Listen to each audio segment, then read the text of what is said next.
আসসালামু আলাইকুম ওয়া রাহমাতুল্লাহি ওয়া বারাকাতুহু।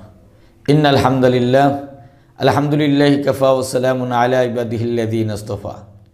প্রিয় দর্শক, যারা আজকে আমাদের এই অনুষ্ঠানটি দেখছেন, দেশ ও দেশের বাইরে সকলকে বিএল ভিশনের পক্ষ থেকে জানাচ্ছি আন্তরিক শুভেচ্ছা ও অভিনন্দন।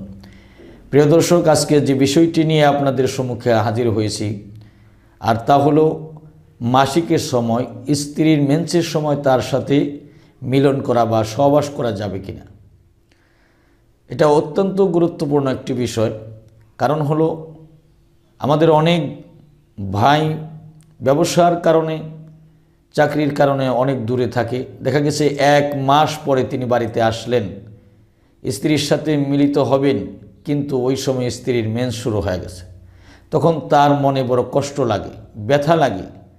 স্ত্রীও তার স্বামীকে স্বাগত জানাতে পারছে না বিদায় তার মনেও একটু কষ্ট। এই কষ্টের কারণে স্বামী স্ত্রীর মাঝে অনেকটা মনোমালিন্য অনেক সময় হয়ে যায়। এই জন্য এই বিষয়টা আমাদের সুস্পষ্ট হওয়া দরকার, ক্লিয়ার হওয়া দরকার যে মেন্সের সময় তার সাথে সহবাস করা যাবে কিনা, বা গেলেও সেটা কোন পদ্ধতিতে, কোন অবস্থায়, সেটা আমাদের জানা দরকার। এই বিষয়টি আপনাদের সামনে আমি আলোচনা করব এবং এই বিষয়টি আপনাদের সামনে আমি ক্লিয়ার করে দেব। প্রিয় দর্শক, প্রথম কথা হলো যে মেন্স অবস্থায় তার সাথে আপনি সহবাস করতে পারবেন না। ওই রাস্তায় সহবাস করা সমসাময়িকের জন্য আপনার জন্য হারাম। আল্লাহ সুবহানাহু ওয়া তাআলা কোরআনে কারীমের মধ্যে ফরমান, ওয়া ইয়াসআলুনাকা আনিল মাহিজ, হে নবী, আপনাকে তারা হায়েজ সম্পর্কে, মেন্স সম্পর্কে প্রশ্ন করবে। আপনি বলে দেন কুল হুয়া আদান, সেটা দুর্গন্ধময়। এই দুর্গন্ধময় হওয়ার কারণে ওই সময় স্ত্রীর কাছে যাওয়াটা শরীয়ত নিষেধ করে দিয়েছে আপনার জন্য। এই কারণে ওই সময় আপনি তার কাছে যেতে পারবেন না। এখন প্রশ্ন আসতে পারে, তাহলে অন্য কোনো পদ্ধতিতে তার সাথে মিলিত হতে পারবো কিনা, তার পেছনের রাস্তা অথবা অন্য কোনো পদ্ধতিতে তার সাথে আমি মিলিত হতে পারবো কিনা। যেহেতু দুর্গন্ধের কারণে সামনের রাস্তাটা সমসাময়িকের জন্য নিষেধ করে দেওয়া হয়েছে, আর পিছনের রাস্তা যেহেতু সবসময় ময়লা নির্গত হয়, এই জন্য এটার উপরে কিয়াস করে ফুকায়ে কেরামগণ সেটাকেও বিলকুল হারাম করে দিয়েছেন। এখন প্রশ্ন হলো যে আপনি কোনভাবে স্ত্রীর সাথে আপনি মিলিত হতে পারেন। ইসলাম কারো উপরে জুলুম করেনি। ইসলামের সৌন্দর্যটা বুঝতে হবে দোস্ত। ইসলাম আপনাকে সব সময় আপনাকে সঠিক রাস্তা দেখানোর চেষ্টা করে।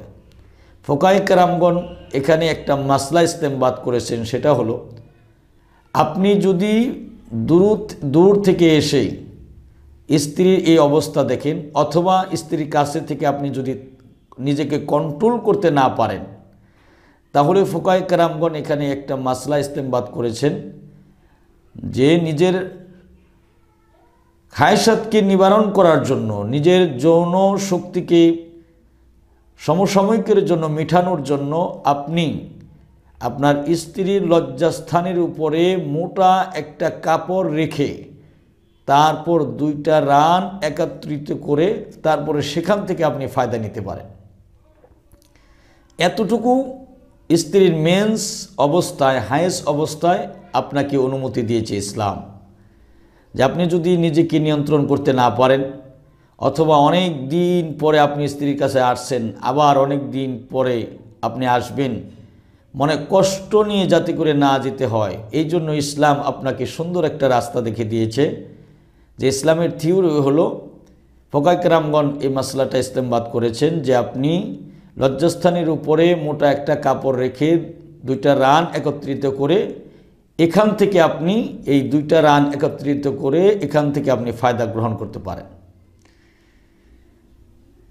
হাদিয়া কিতাবের মধ্যে সাহিবী হেদায়া বর্ণনা করেন, কোনো ব্যক্তি যদি মেন্স অবস্থায় স্ত্রী সহবাস করা হারাম এই কথা জানা সত্ত্বেও যদি তার সাথে বারবার মিলিত হয়, তাহলে ফুকাই কেরামগণ বলেছেন ওই মানুষটার মৃত্যুর সময় কালিমা নসিব হবে না, হারামকে হালাল মনে করার কারণে। আর এছাড়া এই মেন্স যখন শুরু হয় তখন মহিলারা অসুস্থ হয়ে পড়ে, এই জন্য ইসলাম তাদের উপরে জুলুম করেনি।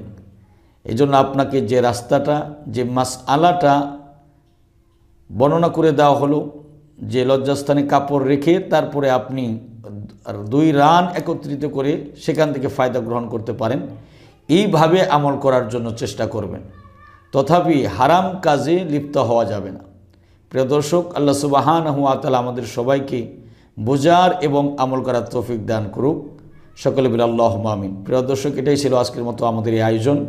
পরবর্তীতে কোনো বিষয় নিয়ে আপনাদের সম্মুখে হাজির হব। ততক্ষণ পর্যন্ত আপনারা সুস্থ থাকুন, ভালো থাকুন। আসসালামু আলাইকুম ওয়া রাহমাতুল্লাহি ওয়া বারাকাতুহু।